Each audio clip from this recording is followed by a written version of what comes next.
हम भोजपुरी गायक नंदकिशोर सवरिया जितना भी श्रोता समाज बानी पैर छुके प्रणाम करतनी। एगो भैया गाना लेके आयल बनी संत शिरोमणि रविदास बाबा के, तो अपना प्यार दुलार आशीर्वाद दी। प्रेम से बोला रविदास बाबा की जय।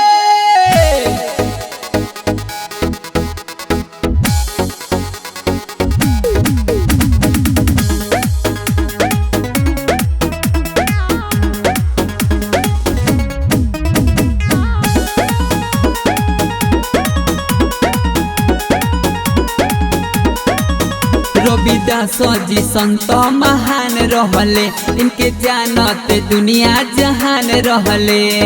हमनियों पर कृपा करे बाबा। रविदास जी संत महान रहले, इनके जानत दुनिया जहान रहले।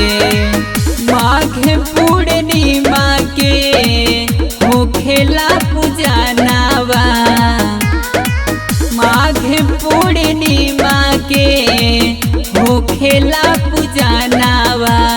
जय हो रविदास बाबा काशी में लिहले जनमवा। रविदास बाबा काशी में लिहले जनमवा।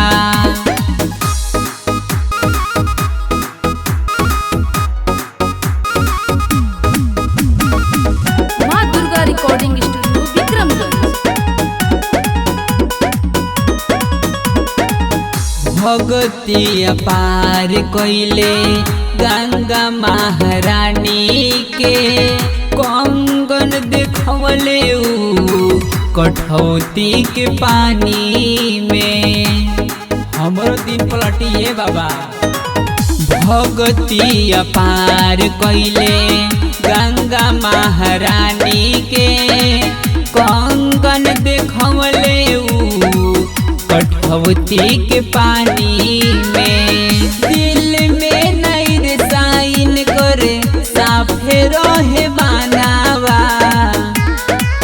दिल में नहीं साइन करे साफे रहे बनावा। रविदास बाबा काशी में लिहले जनमवा। रविदास बाबा काशी में लिहले जनमवा।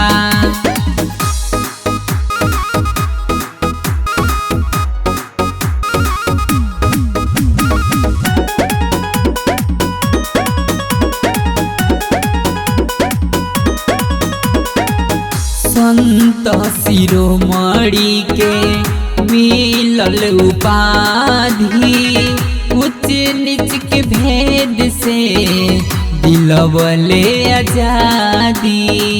संत शिरोमणि रविदास बाबा की जय हो। संत शिरोमणि के मिलल उपाधि, उच्च नीच के भेद से दिलवले आजादी। लिखेल पथिक नंद ईश्वर गावे गानावा। लिखेल पथिक नंद ईश्वर गावे गानावा।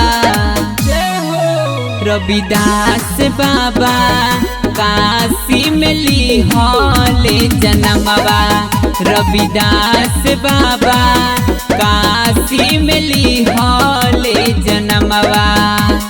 माँ दुर्गा रिकॉर्डिंग स्टूडियो विक्रमगंज।